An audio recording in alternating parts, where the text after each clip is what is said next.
Hey, Bobby. Hello. I gotta hop back to a meeting, but good to see you. I I made you the host. figured that would be the case. Yes. All right. Toodaloo. Good luck. He has so much faith.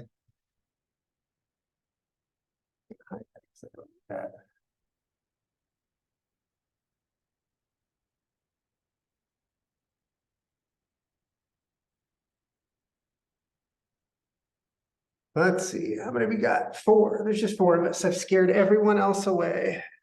Actually, nobody shows up to this thing early. That's what I've discovered.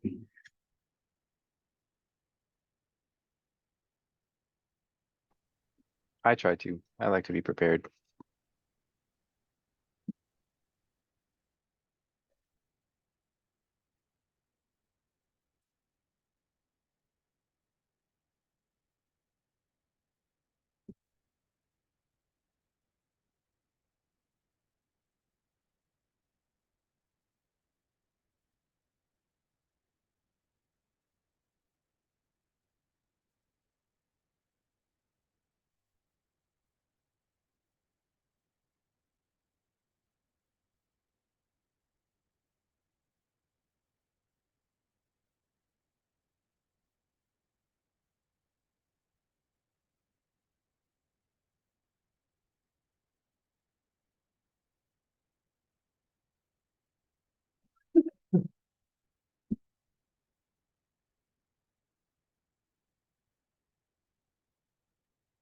How was everybody's weekend? It was all right. Short. That's good. Survived the tornadoes.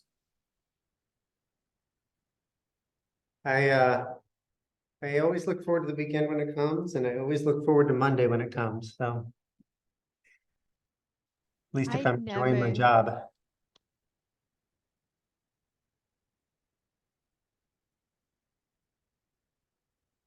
Shauna, that's awesome. What happened? I logged in and heard my name. What'd I do? That's awesome. All 103 of the exercises on functional programming. You're probably better at writing fat arrow notation than me. I don't think that's the case, but I tried. It probably is. I'm not nearly as good at developers as I wish I was, but that's all right. I know lots of good developers, so that's what matters.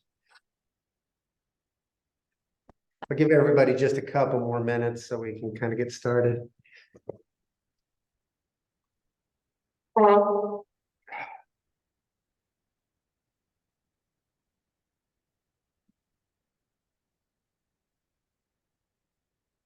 Jonas, are you wearing a wife beater? You can't say that anymore, Bobby, don't you know? Sorry. Well, what's No, the new it's PC term for it? it's a tank top. I've heard wife pleaser. And the British, they just call it a vest. I don't know what wife would be pleased by you wearing that, but I suspect that that probably doesn't exist. Wow. I'm gonna log off now. Bobby, that was Jonas, we need cruel. you. That was unnecessarily cruel. I've never said a mean thing to you in my life. I don't know where this would come from or what would spawn this. I know. It comes out of nowhere. I've never had any problems with. Wait, so what do the British call an actual vest? Beats me. A petticoat. All righty. I'm gonna go ahead and share out my screen. We'll kind of get started on here. All right, we'll do this one. So hopefully, Are y'all there? My screen it froze for a second. Can y'all hear me? Yes. Yes? we try again. It did not like that.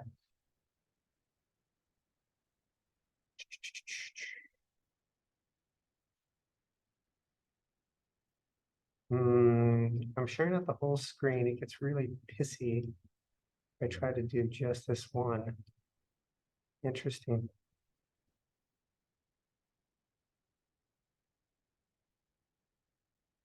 You guys see everything here? Yep. Okay. All right, so I told you guys I would help you with some testing and show you some testing. I started working through the exercise and realized that I want to do a high-level overview of testing first, and we'll talk about that today. And then we'll expand out our command line to-do list so that everyone's kind of on the same page. Because one of the things you're going to run into when you're doing testing is that you end up rewriting a lot of code.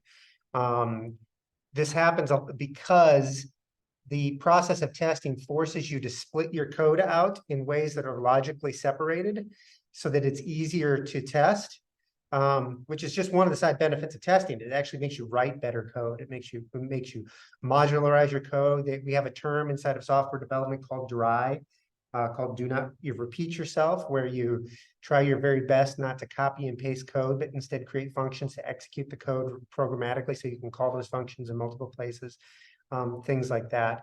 And so I wanted to give a high-level overview about code, and I'll just type this into here so that you guys can see it, but or a high-level overview about testing. So we'll start with testing. And then we'll go from there, and we'll pick this up next Sunday. We'll convert the app that we kind of work on today into a, and we'll write some testing for it so that you guys can see kind of how testing works and how to automate that and everything else like that. Next Saturday is our last day, and you guys will be free of me finally. I know that everybody is looking forward to this, or at least some of you more than others. But I'll try not to take more than the first hour so that you guys can have the remainder of the class to work on whatever project you have left. Any questions on your functional programming exercise or your command line to-do list or your web to-do list or anything else that you're kind of working on that you have questions, we'll give you plenty of time for that. But we'll spend about the first hour covering testing. And then if I can get into how to automate this into CI/CD, I'll show you just a hair of what that kind of looks like as far as the process. Are there any questions before we get started? Nothing?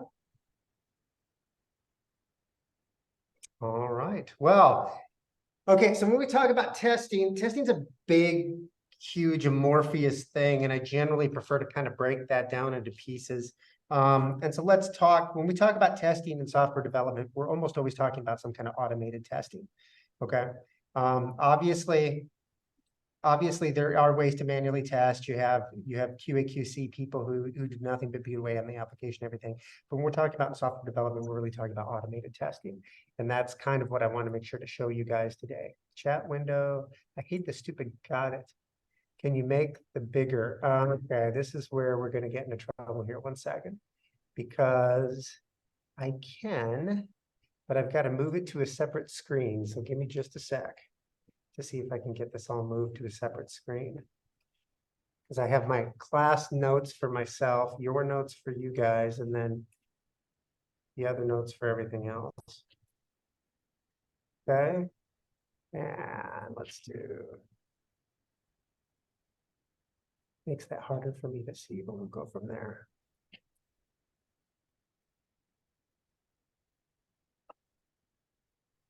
And then I wanted this window over here because I'm going to demonstrate this. So I think that's what I need.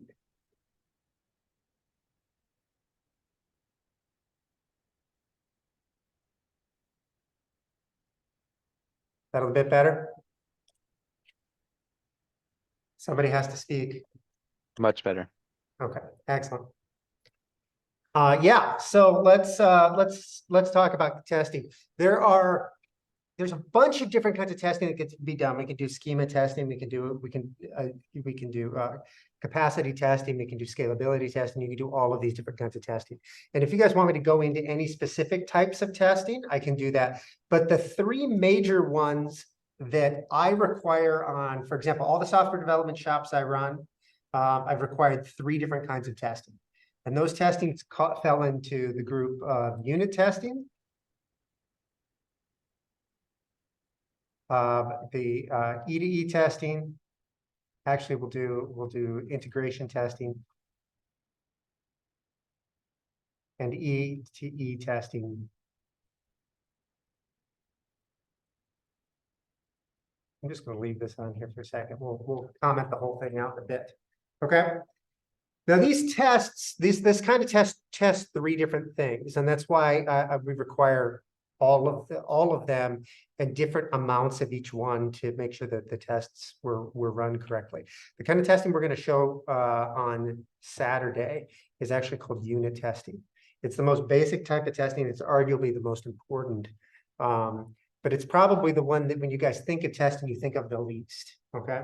Unit testing is testing each function block to make sure it behaves as expected, both for your normal use cases, but also for any negative use cases. So you should test your function blocks to make sure that they properly error when you send them bad data, right?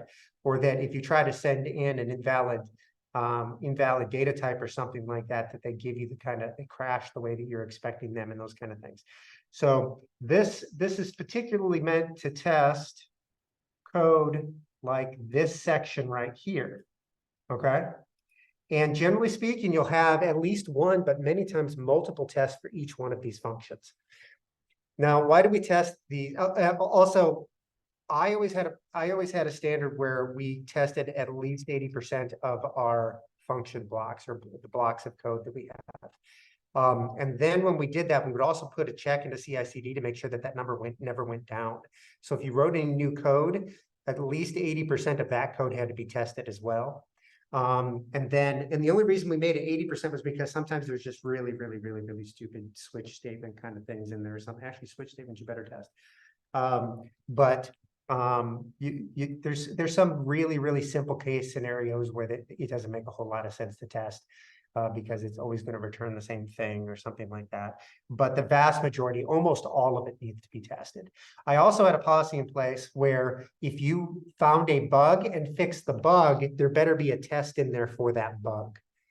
And the reason why is a couple different things. First, if you put a test in for the bug, you may find a similar bug, but it won't be the same. So at least you know that your code will never have a crash or burn or cause problems with the users in the same way, right? This is called regression. We had a customer at AI, or I'm sorry, a vendor AI that had a piece of software they released about every 6 months. And every time they released it, it would break on our systems and we'd send them a message and they go, oh, that's right, we got to apply this patch. And they'd send us the patch and we'd apply it and then it would work. And the next version would come out and it would be broken the exact same fucking way every time. And they'd be like, oh yeah, you got to send the patch. We got to do the patch. I'm like, why don't you apply the damn patch yourselves? Why is this still a thing, right? So if you fix a bug, put a test in there, at least you won't have the same dang bug again.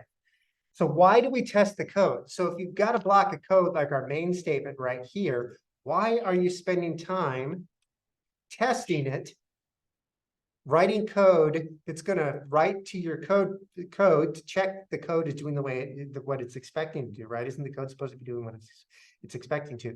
The reason why is because there's tons and tons and tons of functions in there.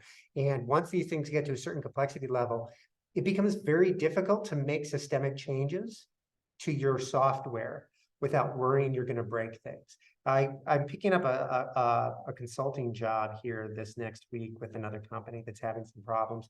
They can't move off of some existing software systems. And the first thing they said to me was, we have whole modules and things like this that nobody even wants to touch because every time they do it breaks stuff and then our customers get upset and we just can't even touch them. That's a problem with testing. If the code base and all of your functions are properly tested, developers don't worry about going in and breaking functions. They go in there, they change the functions, they move things around, they clean them up, they do that. If they run all the tests and the tests all pass, then it doesn't matter what changes you made because they're still working the way they're supposed to, right? You know that the code base itself is still fundamentally stable because your tests have told you that at least everything's behaving the way you're expecting it, even if all of the internal logic has changed whatsoever.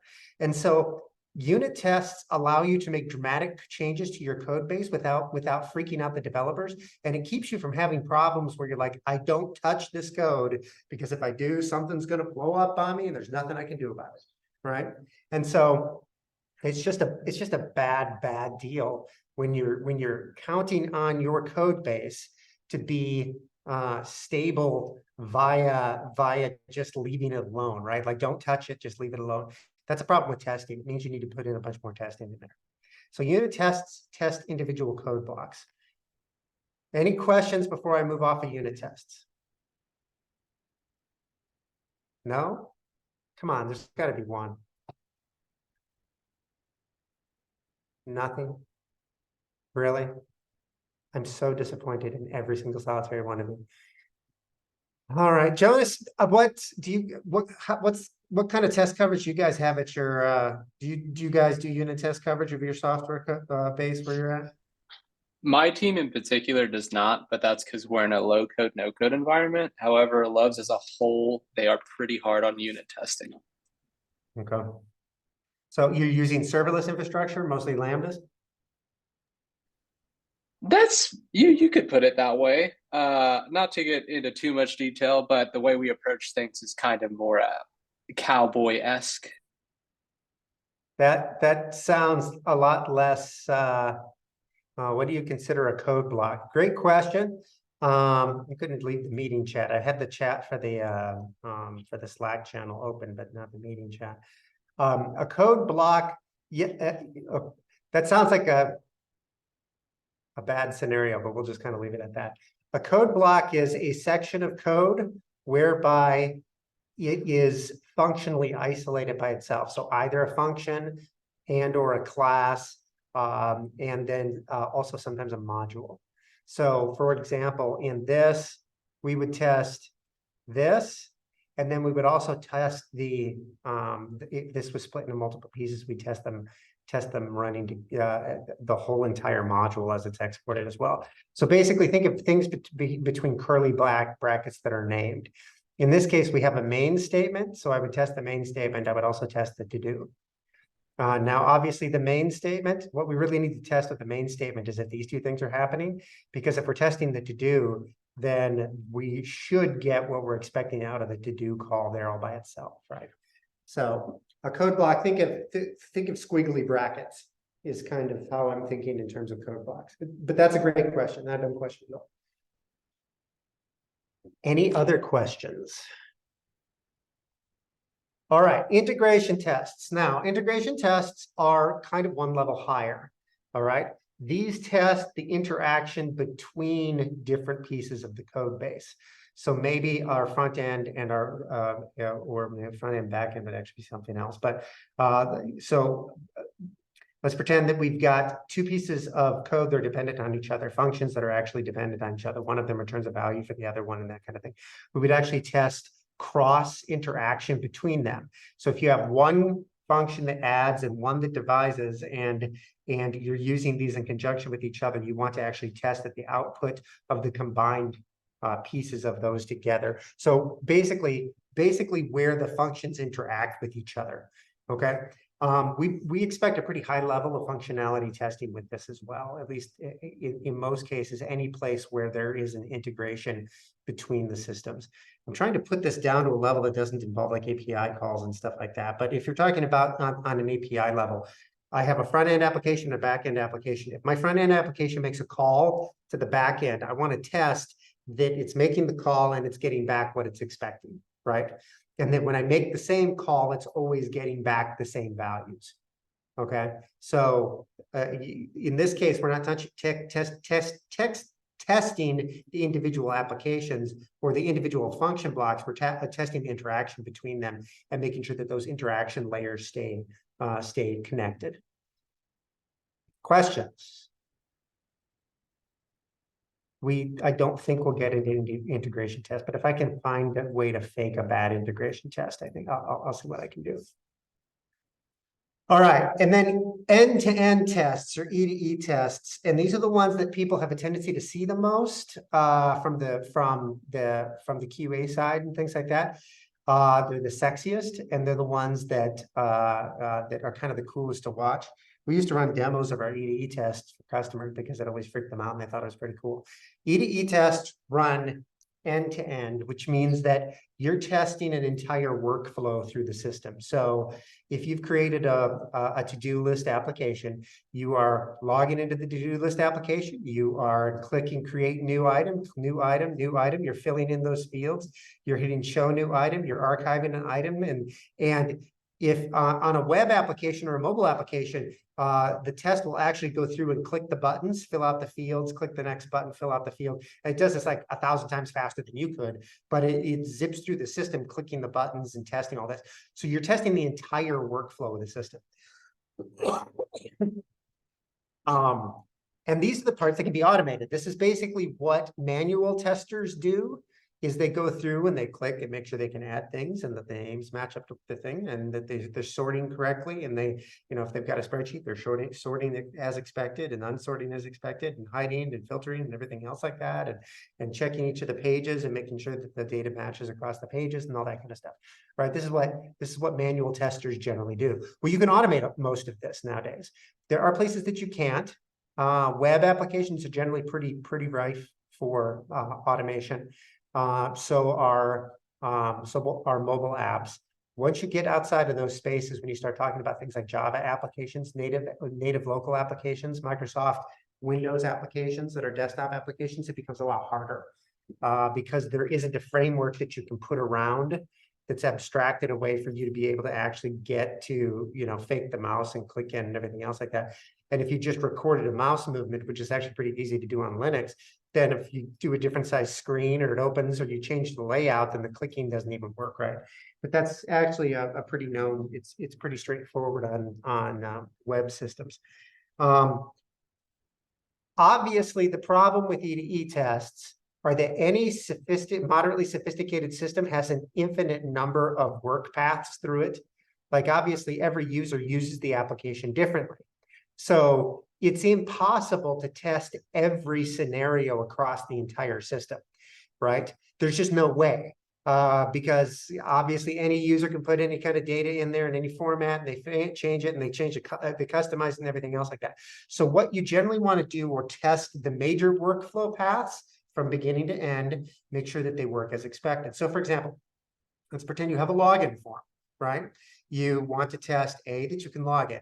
B, that it doesn't log in when it's not supposed to be logged in. C, that if you say reset password, you can go to that page, fill that out, hit submit, and it sends an email. And then that you can put in the code for that email to get logged in there, right? So you test and then if you say, so then you click the code in there and you test whether or not the code is correct and that they type in their new passwords. And when you test their new passwords, you want to test that it gives an error back if they're not long enough, and test that it gives an error back if it's not complex enough, or test that it gives an error back if the passwords don't match, right? Those are the normal workflows that people use on a login page. So you'd want to test all 7 or 8 of those, right? And that's just for the login page. Once you get to more complex ones, the coverage becomes a lot less. So we require basically at the places that I ran, we required every major workflow got a standard workflow test through it so that we knew at least that the application was all working, even if the particular scenarios did not. Right? Like if you click this button, do this, you do this, and then resize the page, boom, all of a sudden everything freezes up, right? It's just impossible to test too many of those kind of scenarios. But at least as long as you use the basic workflows, everything worked. And that tells you if anything, any of the integrations broke. It tells you if a page disappeared, you accidentally hit a page from a particular group of users that you weren't expecting it to, that you forgot to put a button back on the page that lets you submit things. It just makes sure that all the workflows work. Generally speaking, for unit tests and integration tests, you can run thousands of these in a second, which is why they're so great. You can test function calls inside of JavaScript. On our main application at Bison, the e-ticket application, we had roughly, I want to say it was roughly 38,000 unit tests. Okay, that's over the course of like 4 years that they were built out. And that took like 17 seconds to run. Okay. As far as integration tests, we had about 2,500, and those also took about 15 seconds or so to run.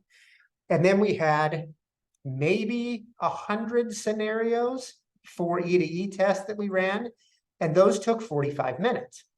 Even though the things are being filled out so fast, you can barely see what's being typed and everything's being clicked, just because the app's complex enough that it was difficult to run. So we would run unit tests and integration tests every time anybody committed any code into the code base. And then we would only run E2E tests. We expected all the developers to run the E2E test before they issued a pull request. And then when the pull request was officially approved, we would run an E2E test on a dev setup of that code base before we deployed it out to the production server.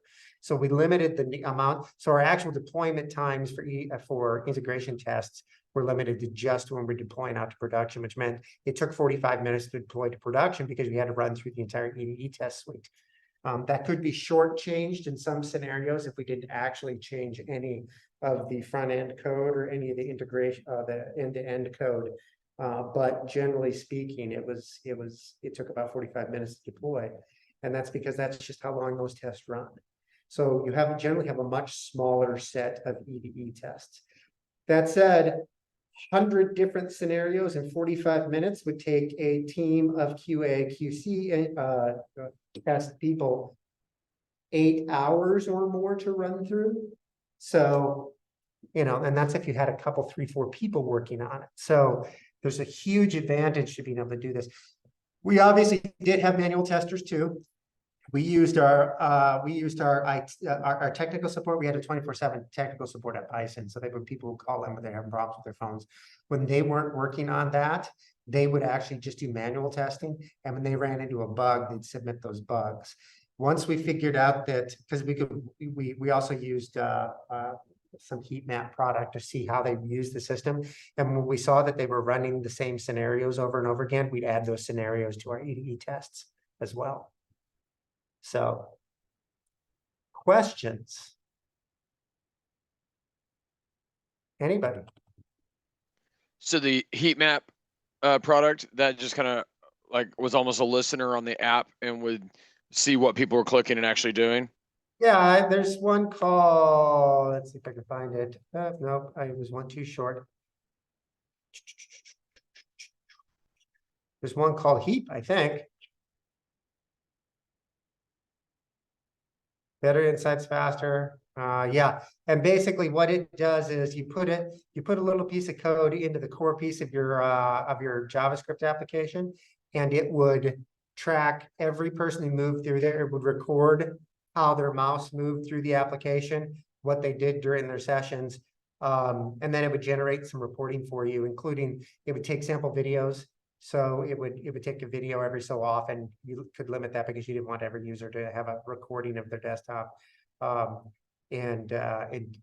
just wanted to limit it to beta users and stuff like that. But it would also show you a heat map of where they were clicking, which was really cool because we found out that users were clicking on a comment icon because they were wanting to add a comment into something, but all that icon was to show that that particular thing had a comment already.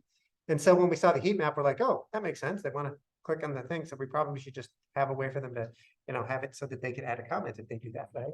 And then maybe show the icon with the number of comments in there. And that was a quick change. It made the system easier to use. But yeah, there's a bunch of different things out there that that basically allow you to do that. Thanks. Any other questions?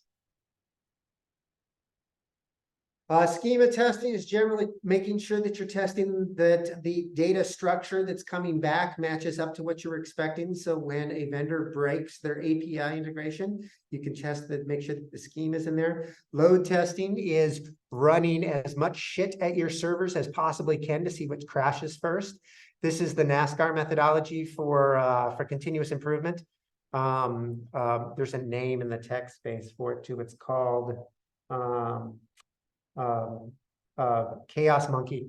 Actually, Netflix was the one who did this, where they would randomly break something to see how quickly they could get things back up and running. So they just had a program that literally 24/7 would pick a random time and break something. Like, oh, I'm going to take down this load balancer.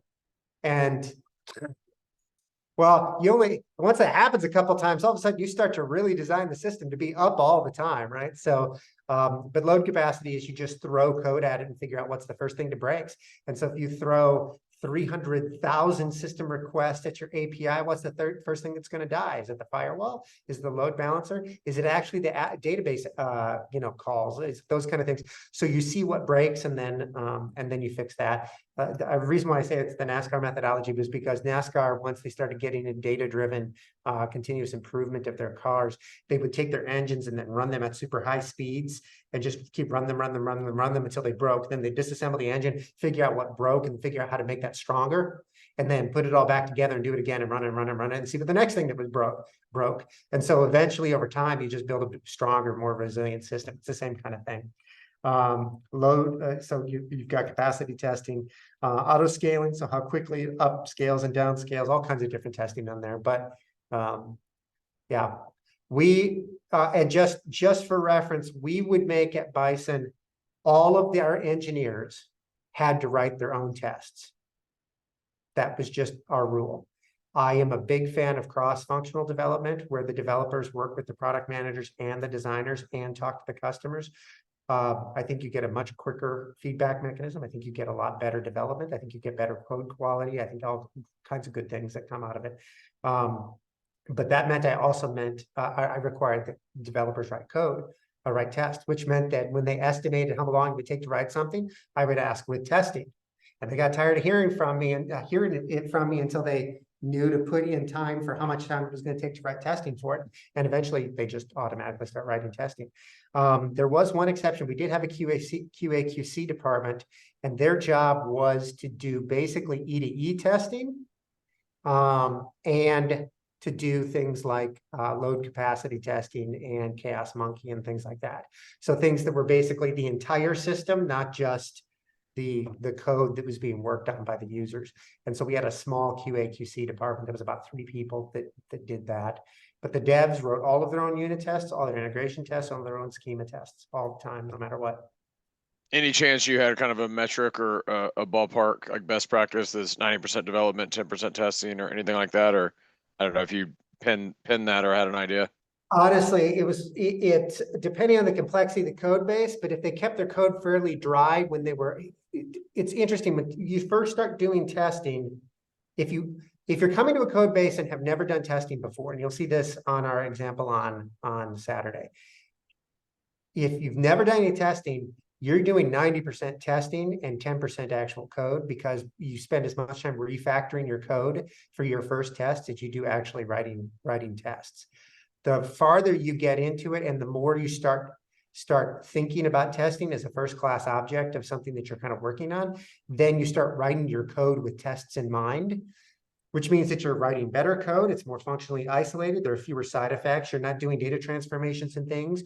You're keeping your code dry. You're keeping your functions tiny and testable. And so they just start writing better code.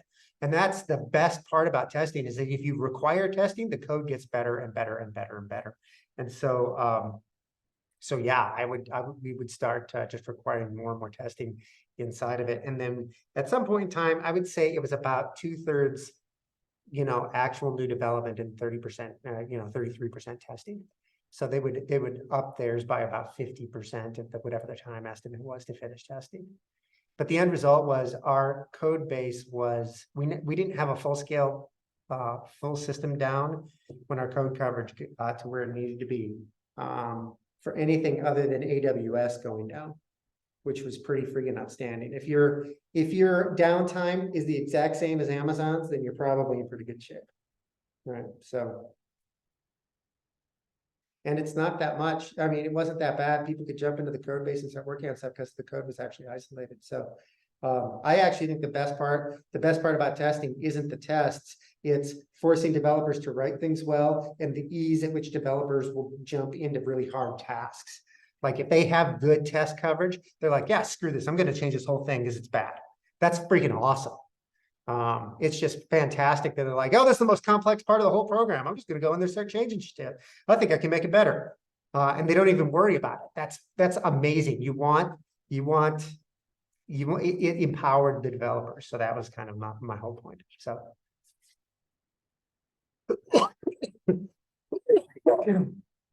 All righty. Are we ready? I do have a quick question. What does it mean to keep your code dry? Means don't repeat yourself. That means don't do the same thing in multiple places. So for example, if you want to print something to the screen, you want to have one thing that prints to the screen and you just want to send it or have the elements change that need to change without actually re-rendering the whole screen, right? Or if you have a piece of code that automatically, yes, redundancy is the enemy when writing code. If you're copy and pasting code to do something, and ultimately that code isn't pretty significantly different, and or you're doing the exact same thing in several places, you're probably doing it wrong. Because that means that when you make a change, you have to make a change in every place that code is, right? So an example is CSS style sheets, okay? You want one style sheet that everything references, and then you want to be using the same styles all the way across your application.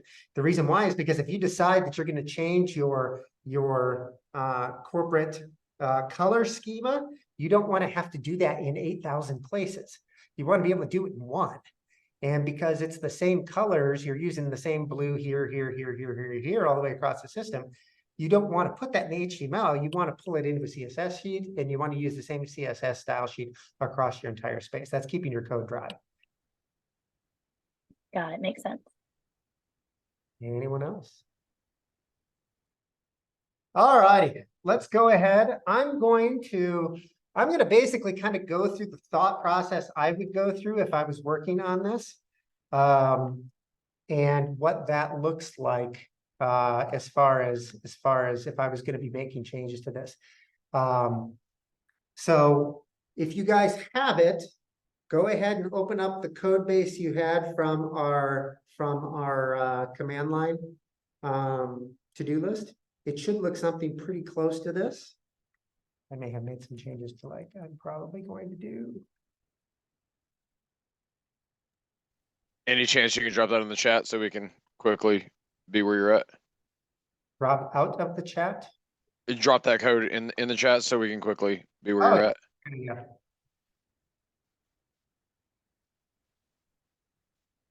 I'm going to drop it in the Slack chat because I can put a code block in there. So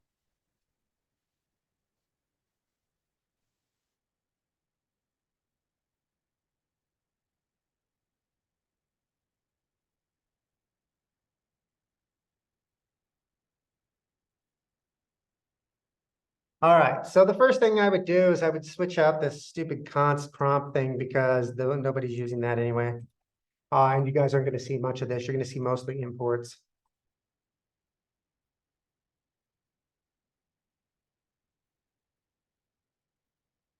All right, so we have import prompts from there. That probably means I'm going to need to add to my package.json a type module, right?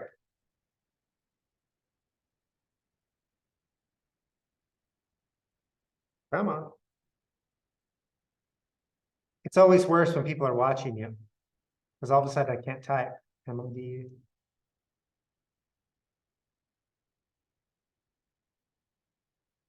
So I just opened up my package.json. Let's go back to our index file. All right, so that's the first thing. Let's make sure that runs. npm start. And it crashed. Prompts imported from blah, blah, blah, blah, blah, blah. What did I type something wrong?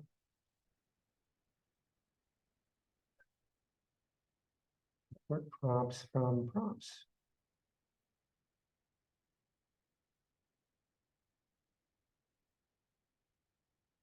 Tell me what I'm doing wrong here. I don't see your screen anymore. You don't see my screen? Is it locked up for anyone else? I see it. Lovely.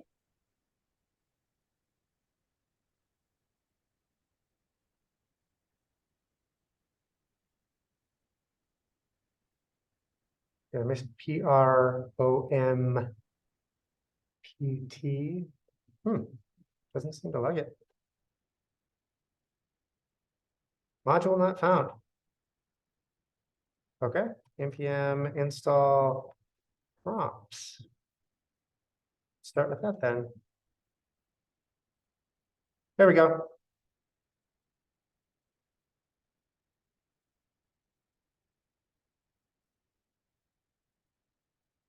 So far, so good, everybody? Yeah. Okay, I'm gonna create, so I'm gonna need to do a couple things on this. The first is we're gonna need some kind of menu that says asks what to do, right? We're gonna need something to add to the to-do list, something to delete to the to-do list, and then something to print the to-do list. So let's go ahead and I'm gonna get rid of this for now. Let's do, we'll do const add to do. Okay, we already know from previous experience, we need to async all of this, right? Use our fat arrow notation to get a new function. All right, I'm already seeing something here. I'm going to need a to-do list that I can update. So I'm just going to create an array that contains all of our to-dos. All right, and we're going to put this outside the scope of our main so it's global so I can use it anywhere. Var to-do list, how about that? And we can initialize it to an empty array to start with. Everyone remember their arrays and their empty arrays and everything else like that?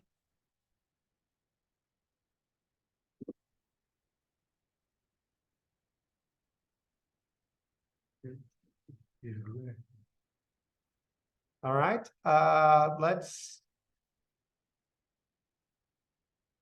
we'll do, I guess we'll do our prompt for this that we can actually see when we're doing an added to list. So,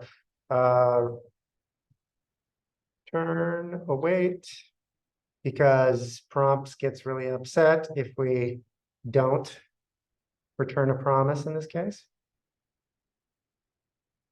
Right? This is going to be a type text.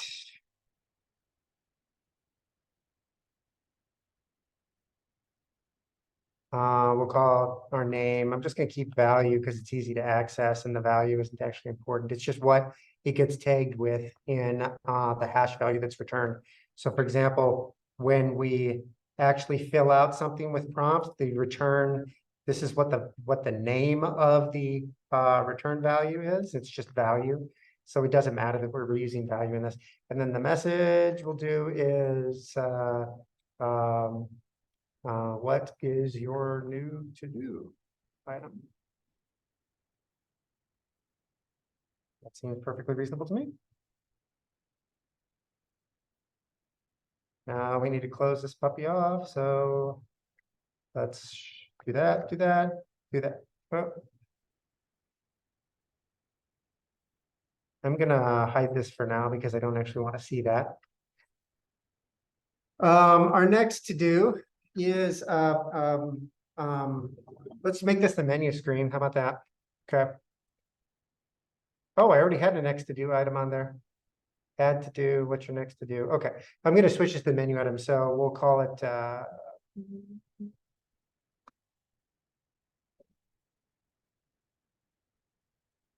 do menu. I guess that seems perfectly reasonable. Okay. Now, what I really want to do is to be able to give it a list of options, like where they can choose like add, remove, delete, that kind of thing, right? So I know that I already know that prompts is designed to be able to be a UI for this. Let's go ahead and look up at the prompts site, if I can find it. Okay, and see what different types they have, because they can take a number, so you can type in a number there. A single prompt is just a text. a chain of prompts, that's looking, no, that's, it asks you multiple questions in a row. Some dynamic prompts, gives us APIs as far as examples go. Let's see. Oh, type texts. Okay, so what kind of types do we want to give? Text, we already have a text one, password, invisible, number, confirm, list. That seems like it might be close. Toggle, select. Oh, yes, let's select menu items. Let's see what this looks like. Okay, so instead of type, and this is just me looking up the documentation on how to do this stuff, right? Which is really common. You're going to pull in libraries. You're going to need to know how to look up this stuff. So you go look up the website documentation to figure out how to do something in that particular library.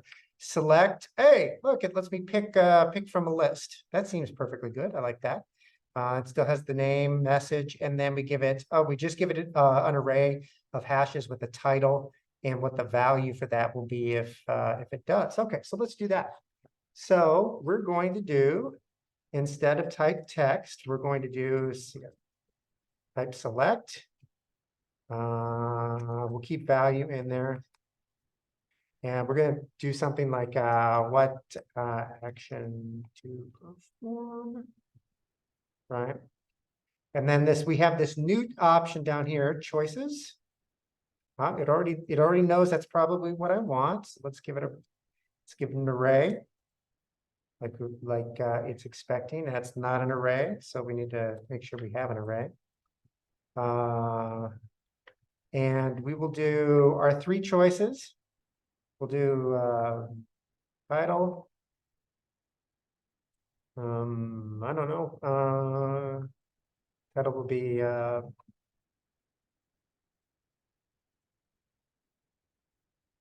show to-do list. That seems perfectly reasonable. Value, we'll just make it a single character because that's actually what I'm going to test against. Single character checking is always nice and easy, so we'll do like that, right? And we're going to need 3 of these.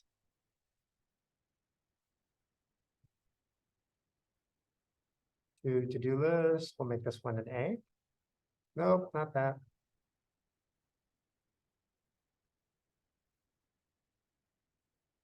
Yeah, and then we will do oh, you know what we're gonna need?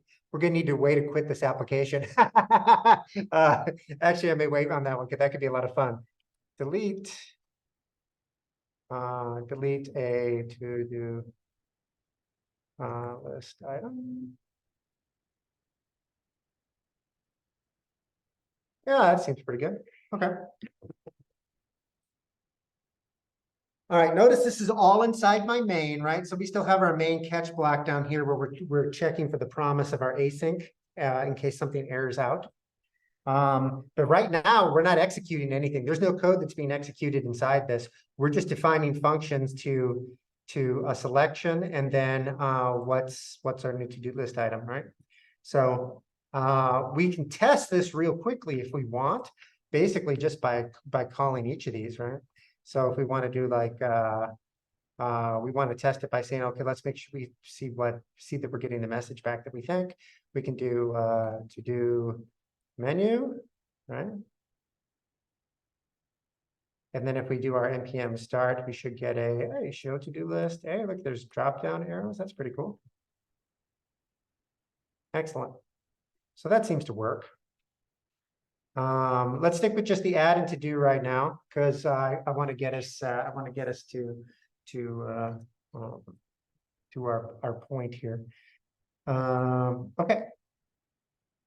So what are we going to need now? Now we want to before we add a delete or even the show menu on this, we probably we do need a show menu. Otherwise, we're going to be in a const show is equal to async. Actually, we probably don't need an async on this. It's just a standard show. So we'll just do a regular. Okay. This can be pretty easy. We'll do a console log.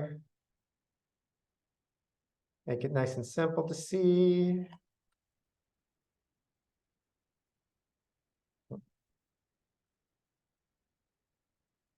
And then for our list, so this is going to be our list of to-do items, right? So we'll just do to-do list dot for each, right?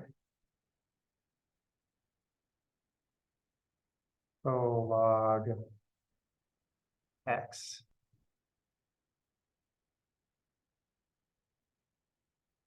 Expecting an end bracket. Oh yeah, I definitely need another end bracket because it's.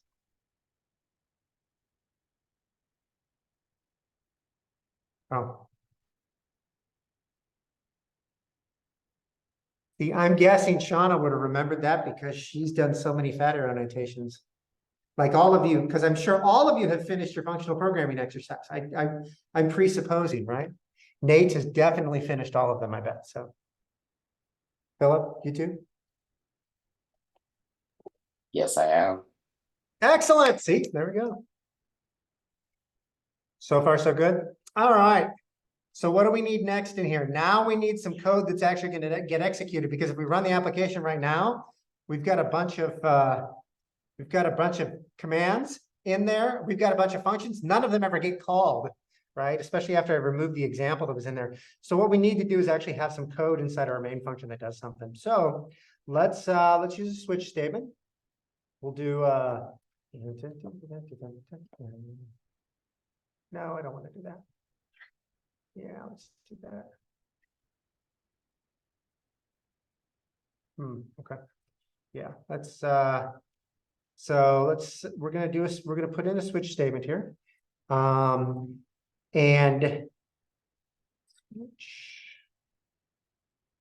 we're gonna need to test for the output of our action on this. So let's create a well, the output's always going to be, yeah, our output is always going to be an object with a value prop. So let's create that object, and we'll just do var option is equal to, we'll just leave it as an empty thing right now, right? Or better yet, we'll just call show to do.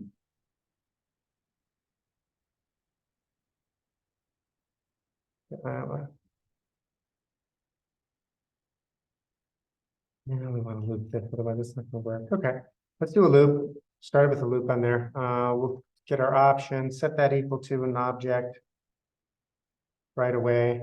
And then before we even do our switch statement, we're gonna do a do while loop.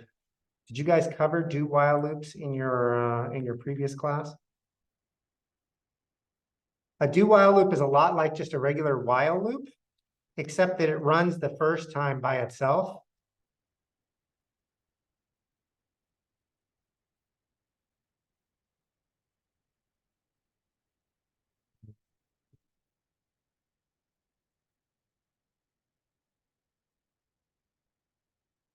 Why doesn't it like, oh, because I have a switch in there still.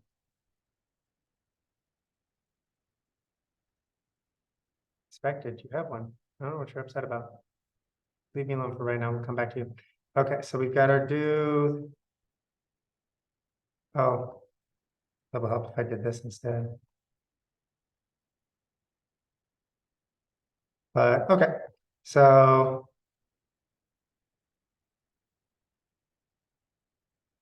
switches need this. And then we pass it in the object. There we go. All right, so we're going to take an option value, switch I. This is a pretty common paradigm for doing an application on the command line or a Windows type application. You basically have a loop that runs continuously until you get like an exit command. So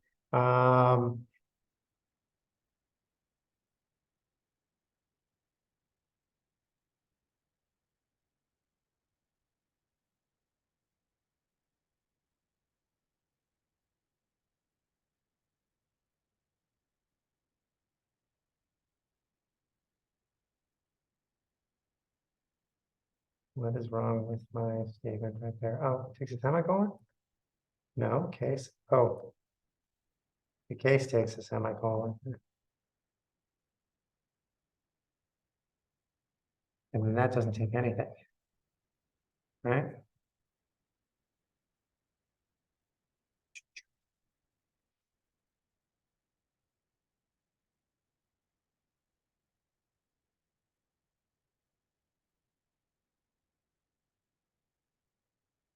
To add.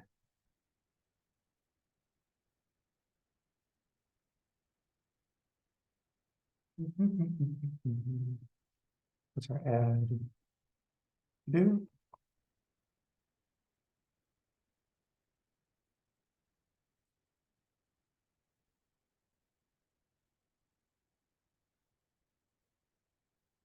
And we're just gonna basically add this to our to-do list. To list. Sorry.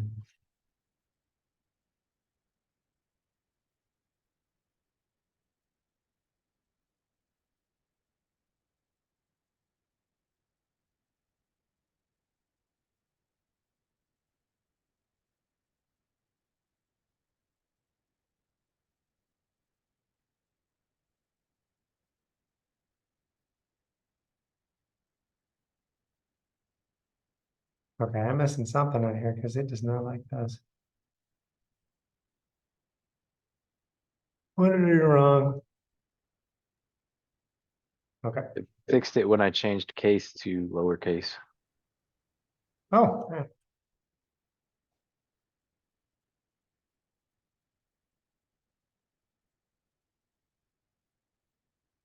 Hey, that's better. And then this Your actually colon goes after goes at the, the end. Yep. yep. Shows you how often I do switch statements.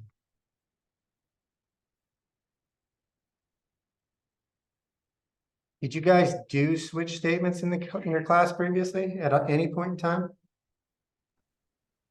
No, Any- I need an answer from somebody, please. no, we didn't. That's brilliant. Excellent. Because, you'd never actually need to use that stuff. Okay. A switch statement is pretty straightforward. Okay. So I've got two things here you've never seen before, which obviously makes this a little weird, but this code is not in a function. Okay. So it's going to be executed as soon as we run the application. A do while loop is pretty straightforward as well. It runs this code once and then checks this condition. If that condition's met, then it will run again. If while is true, it'll run a second time and a third time as many times as you want, right? So we can set this while our option value isn't Q, for example, if we want to do a quit, right? We can, in fact, we can make that like that real quick here, but it'll run once as long as this, or it will run the first time no matter what, and then we'll continue running after the first time if this is true. And since this is true, see that word true, that's probably a better way to do that. I'll keep going. Switch statements are also pretty straightforward. You take some kind of input. It's kind of like an if-else statement, only you can put a lot of them, and they execute basically in line. So if options value, which is what we're going to get back from running either our to-do or our from our menu, right? It's going to come back as something from with a value, since we set it there. You give it a condition and then it will check if that condition's an S. So since we did the single character S as the value or single character A for add, which means that all we got to do now is set option equal to, and because we probably want to show our to-do list the first time somebody logs in anyway, we can just run it like that. And the only thing that's going to be pissy is I bet it wants an await.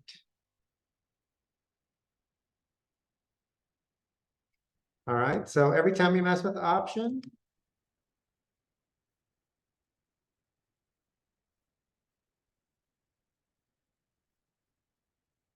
oh, we're not going to want that in the to-do list. We want that outside the to-do list. We're just going to stick it in. No, we can do that in there and then have it run afterwards. So wait, show to do. So it's going to ask If we do ask, it's gonna ask go in there. That looks good. And then our option value. Uh-huh. So print to do, yeah, that's all right. Seems like it'll work. We're pushing to our array. See what I broke, because we know I broke something, right? To-do list for each is not a function. It better be a function.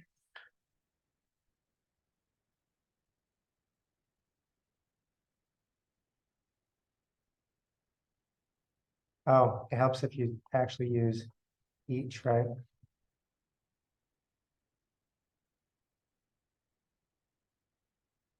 And every property of undefined value. Because there is no value when we come back from it, is there? Okay, so let's do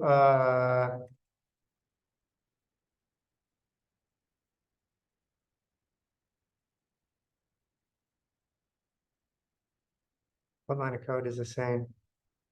38. It's upset because option value is coming back without anything.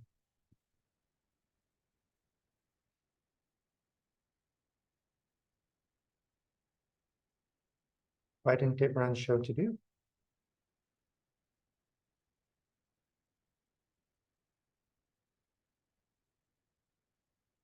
Oh, we want the menu. What am I thinking about? To do menu is what we want, not the show to do. Okay, so show to do, what we want is this, to do menu.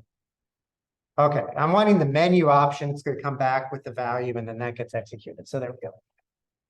I was trying to do a show to do without actually having to do anything. Okay, so show our listed to-dos. We have nothing. Okay, so let's add our listed to-dos. Now notice what happened was I hit show, right? So our to-do menu returned an option hash.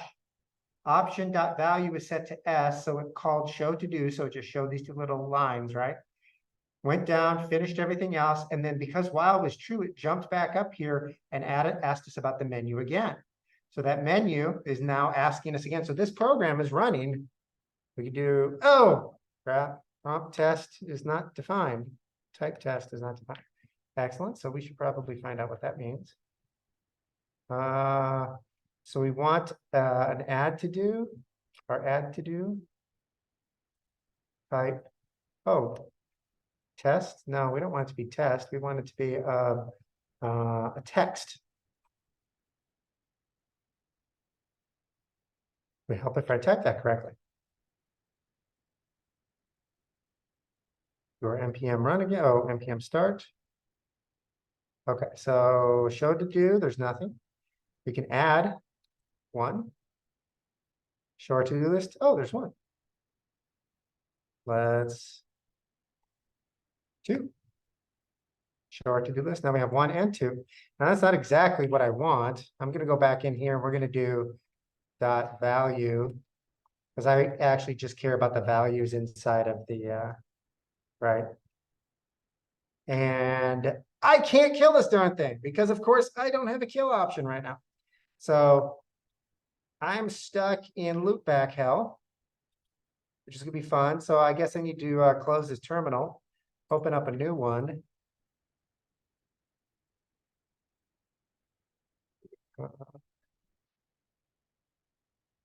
And we need to put a queue option in here so that we can quit, which really kind of completes.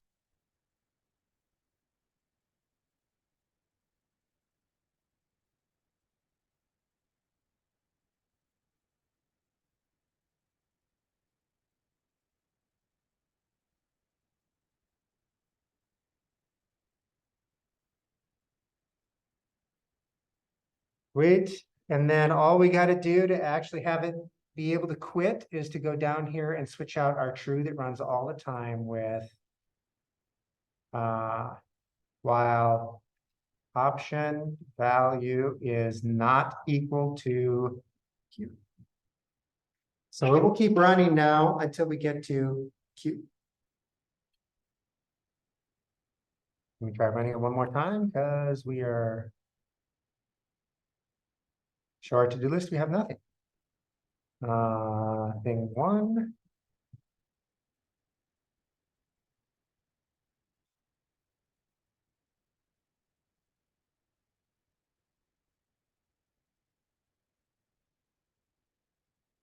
Excellent. Now I have a list of, and let's check out our quit. And it leaves. We actually have a working program that runs, starts, and then finishes for us. All right. Who was or was not able to keep up? I missed the quit. You know missed- I wasn't. You missed the quit. All I did was add one more menu option to our select that was a queue. And then I changed while to option.value not equal to queue. So this will keep running until option.value is not a queue. Once it's a queue, it'll.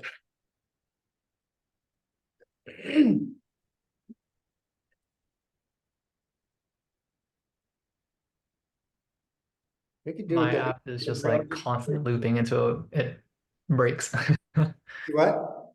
My app is just like on a endless loop until it breaks. Yeah, that's, that helps to have a. Anyway, I Can you will, copy paste this into the chat so I can compare?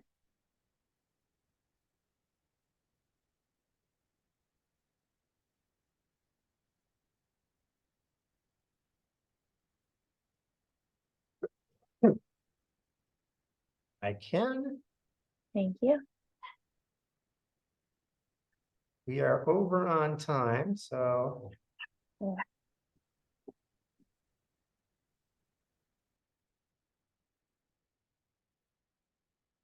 Honestly, I would start adding some colors to this. We need a way to delete a to-do list item. At some point in time, it'd be nice if it saved it to a file and then opened that file and populated that afterwards. So all of those things are things that you guys should know. Honestly, the only thing out of this that you didn't know was that would have been really stinking helpful because you could have done it with like a for loop or just a regular while loop. But it's the switch statement. And switch statements are really stinking handy for when you're basically expecting known operations back from somebody for something.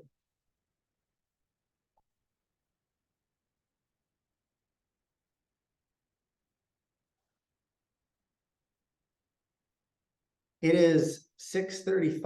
I've already gone past time. Does anyone have any other questions? I might just keep coding. This is kind of fun, so we'll see.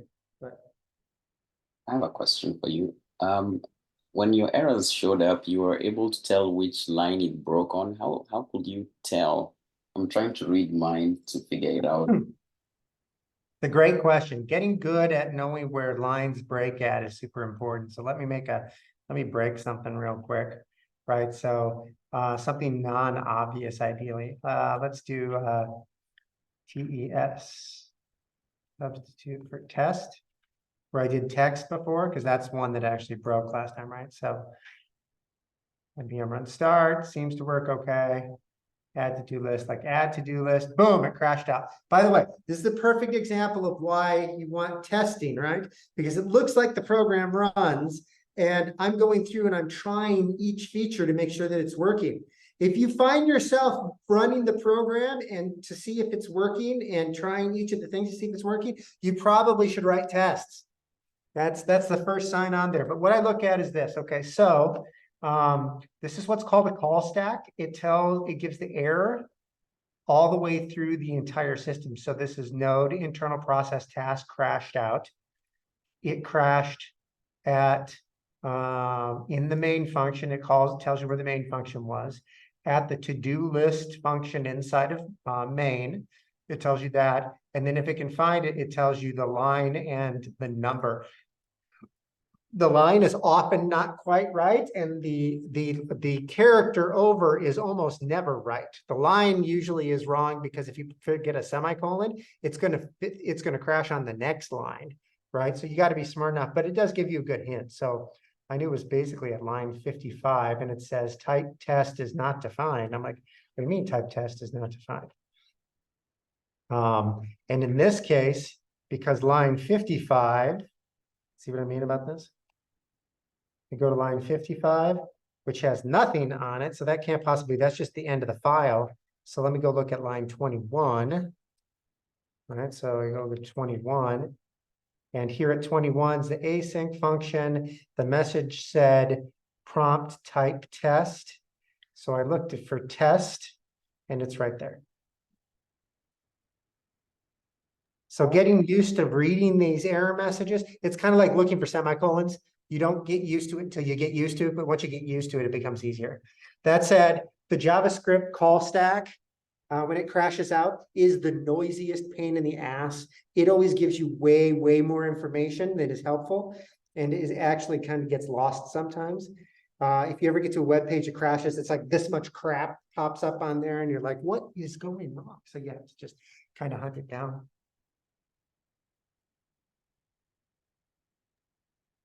That helps. All right. Any other questions? I am 0 for 4 for people coming to visit me on Wednesday so that we could actually do this in together. So thank you all. You have succeeded in disappointing me excessively. I'm hurt, honestly. No, I'm not, but that's all right. We'll see you Saturday. We'll see. We shall see. We shall see. But no. All right. Anything else? I'm here all night. Okay. Thank you. My pleasure. I hope that was helpful. I figured it was good just to kind of see how the whole mindset dev process thing went and looking up some documentation and everything else. We're getting pretty close to your next class, which is going to be the back end class. You guys will do a lot of await and async stuff because everything that fetches does. So it's good to kind of get this stuff into place and get used to looking at kind of modern JavaScript looking-ish code. So. All right. Thank you. Have a great day. Bye-bye, everybody. Thank you.